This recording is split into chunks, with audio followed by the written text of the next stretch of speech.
Hello everyone, welcome back to another video. In this video we'll be looking into exercise 1.3 of 11th standard NCERT first chapter sets.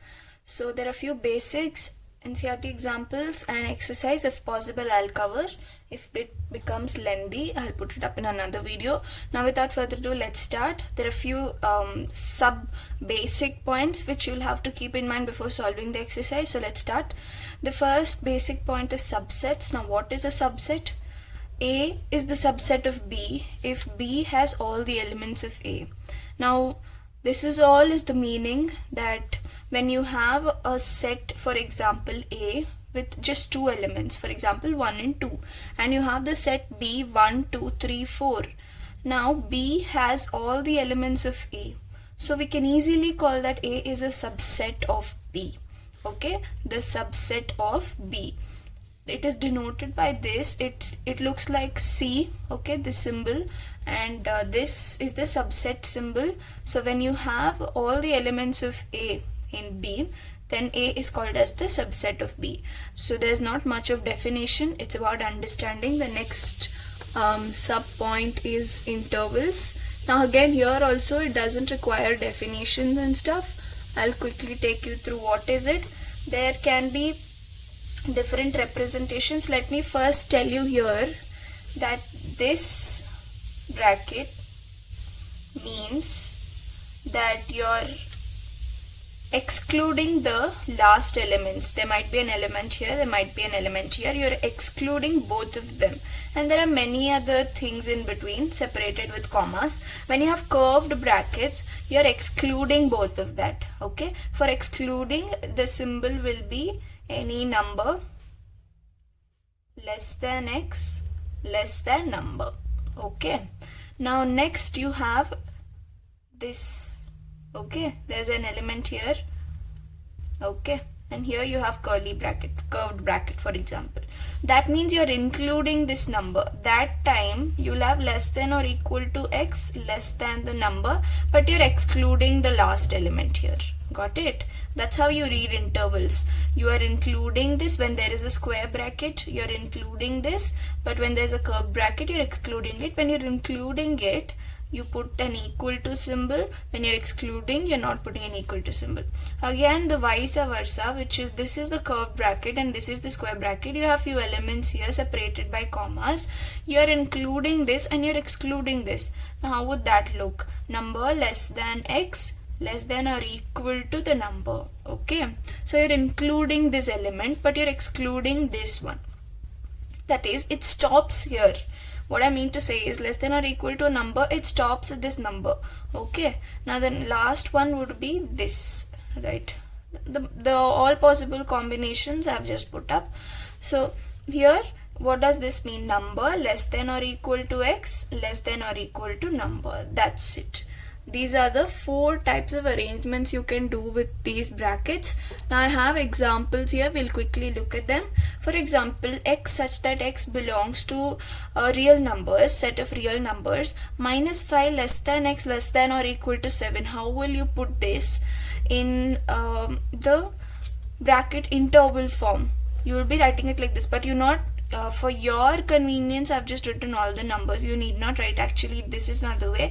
For you to just understand the numbers also between, I've written it. But this means that you're excluding -5 and including 7. This is actually written as -5, 7 closed, open, closed interval, open interval and closed interval. That's it. This is more than enough. You need not sit and write all these numbers. For your convenience to just show the numbers between -5 and 7 I've written. Now let's go to the next one. See here, it was less than or equal to, so I had to put a closed, that is the square bracket, that is the closed interval. Okay, and this is the open one. Okay, now next, -5 less than or equal to x less than 7. Again you have equal to here, so I'll have to put a square bracket here. Now this is denoted, this is denoted as square bracket, -5, 7 curved bracket. So this is the closed interval and this is the open interval. Now the next one, you have closed interval on both the sides, that is less than or equal to, less than or equal to. So now you'll have to put this, right? It's very simple. Now the last one, you have less than, that's it. you don't have less than or equal to anywhere, so it's excluding both minus 5 and 7, both of it. You're excluding both of it. So this is how you actually represent, not the elaborate way. Elaborate way was to make you guys understand how it looks, but this is the way you actually represent things. This is a square bracket. Okay, now that's it. I hope that was simple. Were you able to see that? Yeah. Okay, now the next sub basic part is the power set. Collection of all subsets of a set, okay, that is called as power set, and it's denoted by P of A. P represents power, and the element in the letter inside denotes the set. So basically, for example, the collection of all the sets, example A is 1, 2, only 2 elements are there. Now what are the subsets of these? Now first of all, for all the sets, one subset is going to be your null set. Next you have 1, next you have 2, next you have 1, 2 is what they mean. So you have 4 subsets. They're just 2 elements that are seen here, but you have 4 subsets of the set A. Power set. What is a power set? The collection of all the sets, subsets of the set A. That's it. Now there's one small formula you guys have to learn, which will be helpful in your word problems. Maybe sometimes they'll give you word problems. Now what is the formula? The n represents the number of elements. Okay, the number of elements of the set A, if it is m, okay, the number of elements of the set A, if it is equal to m, then the number of elements of the power set A can be denoted as 2 to the power m. Okay, now I'll explain it to you with an example. For example, if they've given you A is a null set, then what is the number of elements of the power set? Then you'll have to first write n of A is equal to 0, because null set has 0 number of elements, right? Now since 0, this is m, right? Now what will be the number of elements of your power set A? It will be 2 to the power m, which is 2 to the power 0, which is 1. So there are 1, that is 1 element is there in your power set. Yeah, so the last subtopic or the sub basic point is universal set. Now what is universal set? Again, this needs an example to be explained. I'll explain it to you quickly. Now let us consider a set A which has the elements 2, 4, 6, 8 and 10. Now let us take examples and prove what is a subset. I'll teach you what is a subset. Now for example, another set B wherein x such that x belongs to natural numbers and x is an even number less than 10. So what would the set be when it is even number and less than 10? It will be 2, 4, 6 and 8, right? Now the next set is x such that x belongs to natural numbers wherein x is a multiple of 2 less than 8. Now what will this be? 2, 4, 6. Now these are the sets that I have derived from the universal set. There are different sorts of questions asked related to the elements present in your universal set and not apart from those. Okay, there are few elements out of which I have formed set builder form and derived few elements, and all these elements do exist in this set, right? So out of this big set, which is called the universal set, I have subsets derived, or I have taken few elements based on some properties that I have framed, right? So the biggest set out of which there are few properties, subsets derived, that big set is called as universal set. Okay, there is not much of explanation to this. Basically in the questions they give you one set, and related to that they're asking you many questions. Now that big set, instead of calling it as a big set, you're calling it as a universal set. That's it. Okay, now its subsets again are denoted by A, B, C as given in your NCERT. So that ends your basics. Now we'll quickly move on to the examples. Example 9. Example 9 from your NCERT says, consider the sets null set A is equal to 1 comma 3, B is equal to 1 comma 5 comma 9, and C is equal to 1 comma 3 comma 5 comma 7 comma 9. And now they're telling to insert the symbol of the subset between each of the following pair, either whether it's a subset or it's not a subset. We'll see. Now here you have to either insert this or this. Now null set is subset of all the sets. Okay, just do not even think a second time. Every time null set will be the subset of each and every set. So yes, null set is the subset of B. Now the next one is A. Is A the subset of B? Look at the elements. Okay, you have 1, 3, but B has 1, 5, 9. There is 1 but there's no 3. Had it 3 been the element, we could have put the subset symbol, but since 3 is not there, it's not a subset. Okay, now is A the subset of C? It just has 2 elements, so check if this set has the 2 elements. It has 1 and 3, so yes, A can be the subset of C. Now the next is B the subset of C. Again, look into the elements. B has 1, 5, 9 and C has 1, 3, 5, 7, 9. Yes, it has 1, 5, 9. So yes, B is the subset of C. That's it. Now the next question is example 10. Let A be A, E, I, O, U and B be A, B, C, D sets. Now is A a subset of B? No, then why? Is B the subset of A? If not, why? Now carefully look at it. It's very simple. The elements of A is A, E, I, O, U, but the elements of B is A, B, C, D. There's just one element which is common, which is A.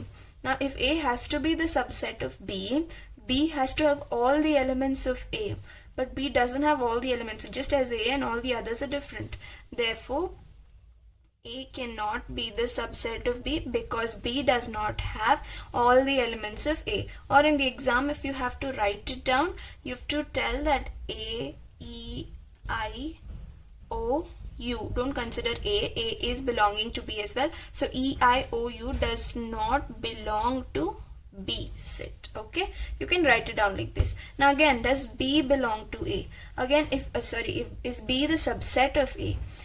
For B to be the subset of A should have all the elements of B. The only element which is common between A and B is 1. All the others are different. Therefore, again, B cannot be a subset of A. You'll have to just cross it out. Now the next, you can represent it as B, C, D does not belong to the set A. This is how you represent. Now the next example is example 11. Your NCERT question is this. Okay, let A, B and C be 3 sets. If A belongs to B and B is the subset of C, is it true that A is the subset of C? If not, give an example. Now I'll take these examples only and explain it to you. It will be better. So I've taken it. The 3 sets are given here. That is A, B, C. Here the conditions are A belongs to B. It's not the subset. Belongs to B. That is, it is an element of B. Here they are considering the entire set A to be the element which is present in the set B. The next is B is a subset of C. That is, all the elements present in B is present in C. Therefore, B is the subset of C. They are asking, is A the subset of C? I'll tell no and I'll explain it to you why. It's a confusing question. Concentrate, you'll understand. It's very easy actually. Now A is a set which contains only one element. So what are the elements that belong to the set A? 1 belongs to A. Okay. Now look at the set B. What are the elements?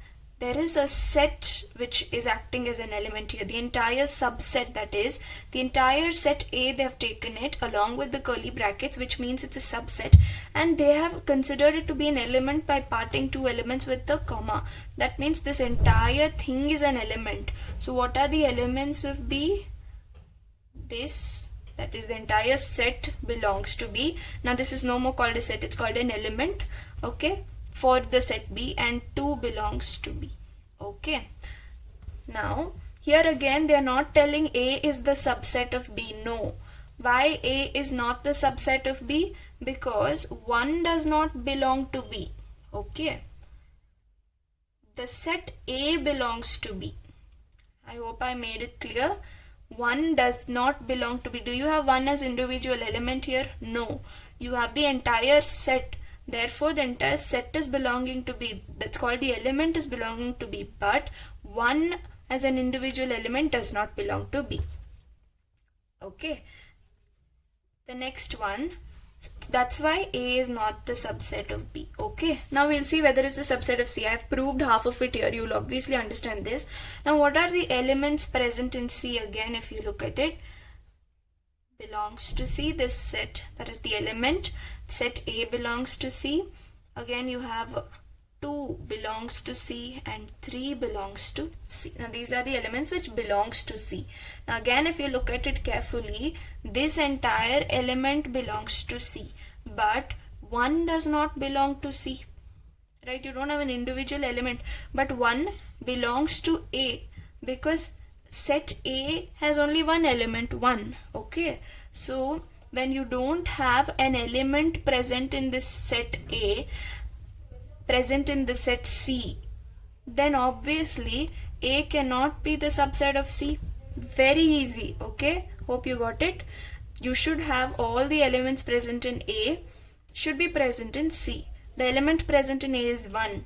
You don't have 1 here. You have the set A here. You don't have 1 as a separate element. That time the element will not belong to the set. Okay, but this element belongs to A. Therefore, A is not the subset of C. Very simple.